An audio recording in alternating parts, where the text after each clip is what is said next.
সবাই ভাই আসছি তাহলে। তো গুড মর্নিং সবাইকে সিকিমের নামচি থেকে। আজকে রোদ ঝলমলে দিনে আমরা বেরিয়ে পড়েছি সকালবেলা। আমরা আজকে নামচি থেকে যাব হচ্ছে পেলিং। তো গুগল আন্টি দেখাচ্ছে 1 ঘন্টা 51 মিনিটের রাস্তা, 1 ঘন্টা 50 মিনিট। বাট ওটা রোডের উপর ডিপেন্ড করছে, কত বাঁক থাকবে, কতটা উপরে উঠতে হবে তার উপরে। যেহেতু তোমাদের আগেই বলেছি আমি first time rider on the mountain, on the hilly road whatever, so safety first, full কন্ট্রোলে চালাতে হবে। তো সেই জন্য যেখানে অসুবিধা হবে সেখানে আমি একদম স্লো চালাবো, তাড়াহুড়ো কোনো ব্যাপার নেই। তো আমি ধরেই রেখেছি 2 ঘন্টার জায়গায় 3.5 ঘন্টা তো লাগবেই, কোনো অসুবিধা নেই, ঠিক পৌঁছে যাবো। তো নামচিতে নতুন বাজার কলকাতা খুলেছে, এই যে দেখতে পাচ্ছ অ্যাড। কালকে আমরা যাওয়ার সময় দেখেছিলাম বাজার কলকাতা, বেশ ভালোই বড় করে খুলেছে। ডান দিকে রা বাংলা সিংথাম যাওয়ার যে রোডটা আছে ওটা না ধরে আমরা চারধাম কালকে যেখানে গেছিলাম ওই রোডটা ধরে সোজা এগিয়ে যাব। তোমরা যারা চারধামের ভিডিওটা দেখোনি তারা অবশ্যই দেখো, আর তার সাথে এটাও দেখো আমরা শিলিগুড়ি থেকে কিভাবে নামচি এলাম সেটার ভিডিওটাও তোমরা একবার দেখে নিতে পারো, তাহলে তোমাদের এই ভিডিওটা দেখতে খুবই সুবিধে হবে। এটা নামচি ডিস্ট্রিক্ট হসপিটাল।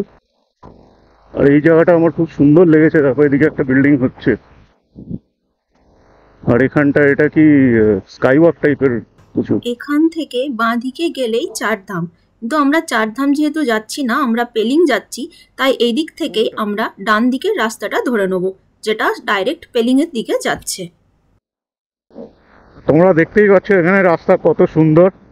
আমরা আপাতত স্মুথলি চলছি, ওদিকে ডান দিকে পাহাড়ের দৃশ্য দেখতে দেখতে অপূর্ব লাগছে। তবে রোদটা একটু কমে গেল, রোদটা থাকলে আরো ভালো লাগতো। তো রাস্তাটা কি উঠেছে দেখো, বাবা এখন তো বহুত প্যাচ আছে, প্যাঁচই প্যাঁচ। প্যাচ কখন শেষ হবে? 34 কিলোমিটার 1 ঘন্টা 24 মিনিট। সামনে পাহাড়ের দৃশ্যটা অপূর্ব লাগছে, অপূর্ব। খালি রোদটা আর একটু চাই। এখানে একটা এই যে রেস্টুরেন্ট হোমস্টে সব হচ্ছে, বুঝলিস? খালি রোদটা কিঞ্চিত আর একটু চাই, খুব বেশি না, তো হলেই হবে।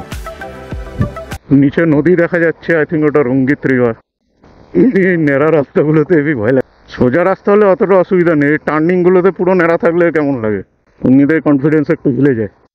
বাংলার পাহাড়ের অবস্থাও ধীরে ধীরে অনেক খারাপ হয়ে যাচ্ছে, বুঝলি? দার্জিলিংটা তো একদম ঘিঞ্জি কেমন হয়ে গেছে। এখন এই অফবিট গ্রামগুলো আছে ওগুলো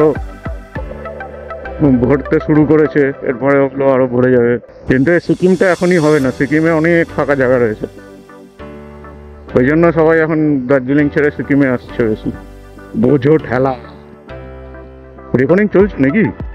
আমরা এখানে একটু অফরোড পেলাম, এখানে কাজ হচ্ছে, ধস টস নেমেছিল। তো যাই হোক, এখানে কাজ চলতেই থাকে, সব ঠিকঠাক করে রয়ে যায়। দেখো কত পাথর ভেঙে পড়েছে, কি অবস্থা। এদিকে ট্যাপের ধস নেমেছিল হচ্ছে। আচ্ছা, এদিকে কাজ হচ্ছে এখন, পার্কিং টার্কিং হবে, কিছু বিল্ডিং হবে। কিছুটা অফরোড ছিল, ওখানে কাজ হচ্ছে, ধস টস নেমেছিল, তাই তো আবার ভালো রাস্তা শুরু হয়ে গেছে। যা দেখলাম আমি এখনো পর্যন্ত সিকিমে এদিকে সাউথ সাইডে ম্যাক্সিমাম রাস্তাই ভালো। এখানে একটু দাঁড়াতে হয়তো নাকি, কেউ বকবে না তো?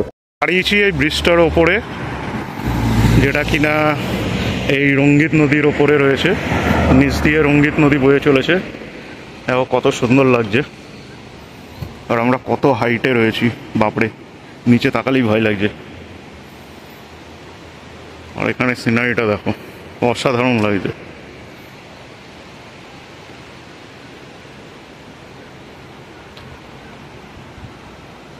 ওদিকে কোথাও ঝর্ণা রয়েছে বোধহয় নাকি? ও, ঝর্ণা নেই, তবে জলগুলো কত স্পিডে বয়ে চলেছে দেখো, এইটারই আওয়াজ পাচ্ছিলাম।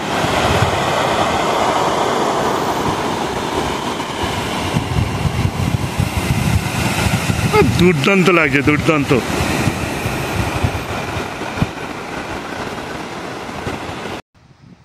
এখানে কিছুক্ষণ টাইম কাটিয়ে আবার আমরা এগিয়ে চললাম আমাদের গন্তব্যের দিকে। এইখানে রাস্তা একটু বেশি খারাপ আছে, আমরা লাফাতে লাফাতে দোল খেতে খেতে যাচ্ছি। দেখো সামনেও একই অবস্থা। ও এদিকে টানেলের কাজ হচ্ছে। আরে সাবাস, আমার নিচের দিকে যাচ্ছে।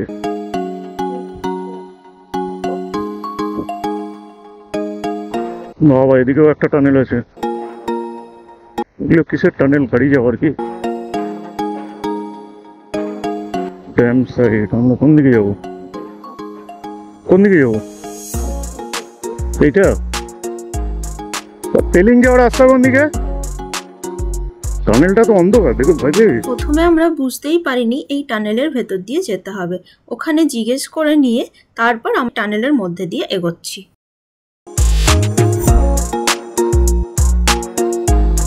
তো তোমরা দেখতেই পাচ্ছ আমরা ভয়ঙ্কর একটা অন্ধকার টানেলের মধ্যে দিয়ে যাচ্ছি। এদিকে অন্ধকার দেখে তো ভাবতেই পারিনি যে এখান দিয়ে যেতে হবে। সব গাড়ি চলছে দেখছো।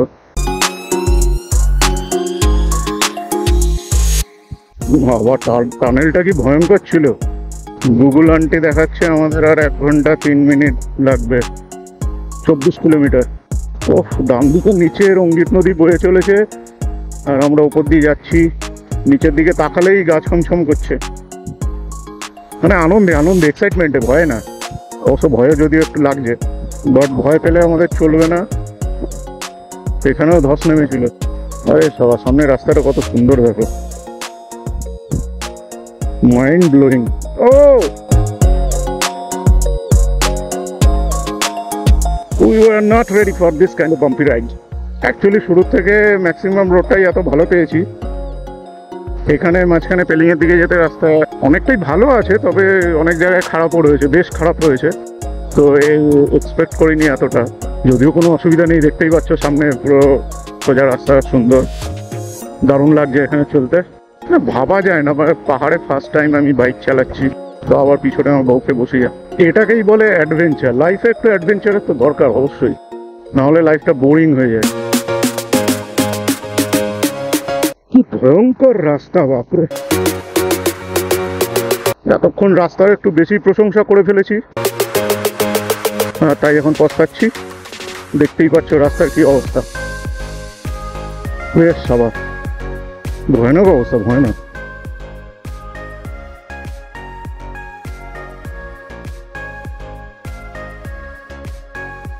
এদিকে রাস্তাঘাটের দিকে প্রশাসনের খুব একটা নজর নেই, সেটা তো বোঝাই যাচ্ছে। আমাদের বেঙ্গলের মতনই অবস্থা এখনকার। ওই যে স্কুটিতে কাকাকে দেখলি, এতক্ষণ আমাদের আগে চলছিল, এর আগে দাঁড়িয়ে আমাদের জন্য ওয়েট করছিল। যাওয়া তো যাওয়ার কথা,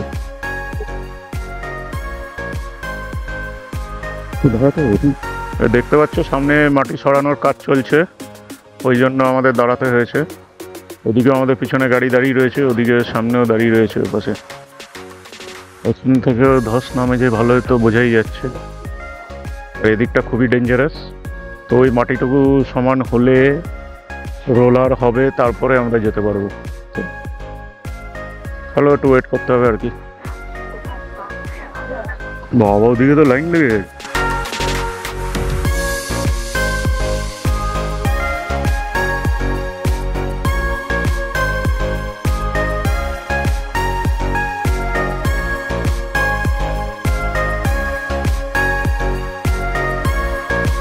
আমরা আস্তে আস্তে যত পেলিংয়ের দিকে এগোচ্ছি, ততই রাস্তা খারাপ থেকে আরো খারাপ হয়ে যাচ্ছে। একটু ভালো রাস্তা আসতে না আসতেই আবার খারাপ রাস্তা শুরু হচ্ছে। পরে আবার বহুত প্যাচ আছে। বাবারে কতটা অফরোডিং!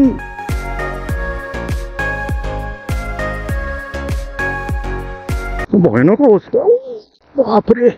পেছনটা গেল। আবার যত এগোচ্ছি তত রাস্তা খারাপ হচ্ছে।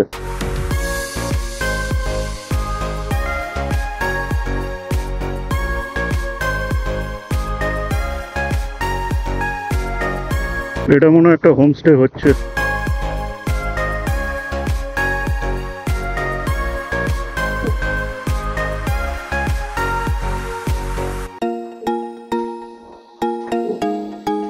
বাহ, আবার রোদ উঠেছে।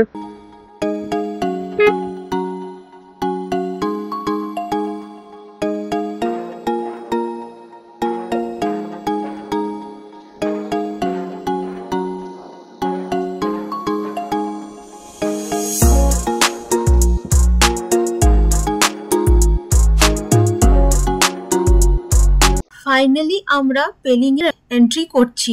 আমরা এখন পেলিংয়ে পৌঁছেছি, সবেমাত্র পৌঁছালাম, এখনো রুম ঠিক করিনি। এই যে প্লে গ্রাউন্ডটা রয়েছে এখানে, তার উল্টো দিকে দাঁড়িয়ে আছি। কিন্তু আজকে ব্যাপারটা হলো পুরো আবার মেঘে ঢেকে গেছে, চারিদিক মেঘে ঢাকা। দেখো এদিকটা এখন যদি মেঘ না থাকতো, পরিষ্কার থাকতো, তাহলে পুরো মানে ভ্যালিটা, ওদিকে পাহাড় সব দেখা যেত। Bad luck. তো আজকে স্কাই ওয়াক দেখার প্ল্যান ছিল, জানি না এর মধ্যে স্কাই ওয়াকে গিয়ে কতটা মজা আসবে। চলো ফার্স্টে আগে থাকার ব্যবস্থা করি। একবার তোমরা দেখো স্কাই ওয়াক যাওয়ার রাস্তাটা কি ভয়ঙ্কর। এক তো ন্যারো, তারপরে আবার প্রচণ্ড খাড়াই রোড। এই হলো স্কাই ওয়াকের এন্ট্রি। এটা হচ্ছে পেলিংয়ে রোপওয়ে, যেটা নতুন আর কি তৈরি হয়েছে। কিন্তু যেটা শুনেছিলাম যে 1 জানুয়ারি 2025 এটা চালু হওয়ার কথা ছিল, কিন্তু এখনও চালু হয়নি। দেখতেই পাচ্ছ এখান দিয়ে এন্ট্রান্স, আর এর ভেতরে ঢুকে ওই পাশ থেকে আই থিঙ্ক ওপরে উঠে রোপওয়ে করে ওই পাশে সোজা নেমে যাবে ওই দিকে, উল্টো দিকে। আর এখানে রাস্তার অবস্থা দেখতে পাচ্ছ, মারাত্মক, ভয়ানক। এই দিকে হচ্ছে স্কাই ওয়াক, আর এই দিকটাতে হচ্ছে মনাস্ট্রি আই থিঙ্ক। চলো স্কাই ওয়াকটা দেখে আসি, কতটা কি দেখা যায়। পুরোটা মেঘে ঢাকা রয়েছে, মানে কিচ্ছু এনজয় করতে পারছি না ঠিক। তাও থামলে চলবে না, দেখবো তো বটেই। এই গেট দিয়ে ভেতরে ঢুকলেই স্কাই ওয়াকের পার্কিং। এইখানে পার্কিং এর চার্জেস হলো বাইকের জন্য 20 টাকা আর গাড়ির জন্য 60 টাকা করে। এরপর আমরা এখানে গাড়ি রেখে তারপর ভেতরে টিকিট কাউন্টারের ওখানে চলে যাব।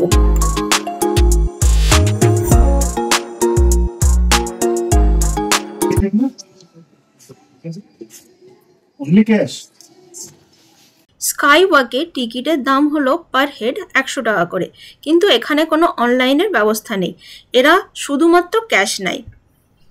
তাই তোমরা যারা এখানে আসবে আগের থেকে তোমাদের সাথে ক্যাশ সাথে রেখো।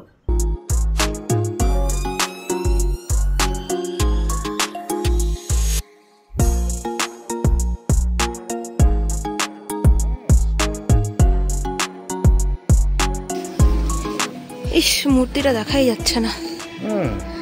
একটু জুম করে দাও। পুরো মেঘে ঢাকা মূর্তি, আমরা কিচ্ছু দেখতে পাচ্ছি না। জাস্ট ওই রোডটা একবার দেখো, কত চড়াই। হ্যাঁ, পুরো খারাপ উঠে গেছে রোডটা। বাপরে, ইস, আকাশ পরিষ্কার থাকলে এটা কি দারুণ লাগতো। এখান থেকে শুনেছি কাঞ্চনজঙ্ঘার ভিউও পাওয়া যায়।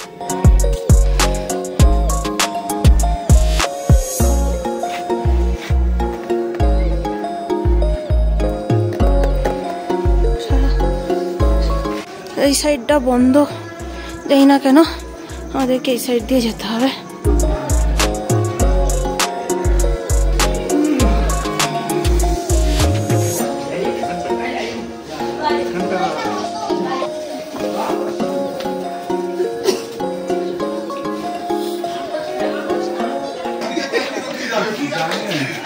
ওই ওপরে উঠতে হবে, চলো। হ্যাঁ,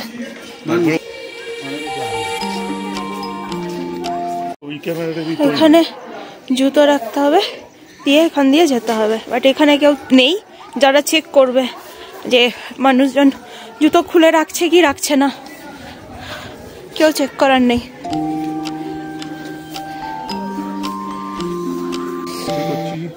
স্কাই ওয়াকে এই দিলাম প্রথম পা।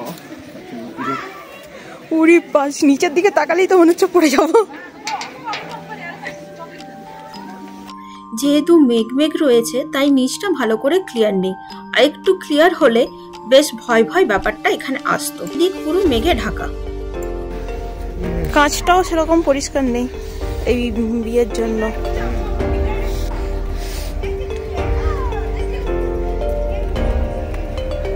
ও এগুলো কাঁচ, আমি বললাম দেওয়া নেই কিছু। এখানকার কন্ডিশন দেখে বোঝাই যাচ্ছে এখানের মেনটেনেন্সের খুবই অভাব। জিনিসটা খুবই সুন্দর কিন্তু ঠিকঠাকভাবে কোনো রকম কোনো মেনটেনেন্স নেই।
মনিস্ট্রির ভেতর দিয়ে রাস্তা আছে যেখান থেকে মনিস্ট্রির ওপরের ছাদে যাওয়া যায়। যেহেতু মেঘ ছিল তাই আমরা আর ছাদে যাইনি।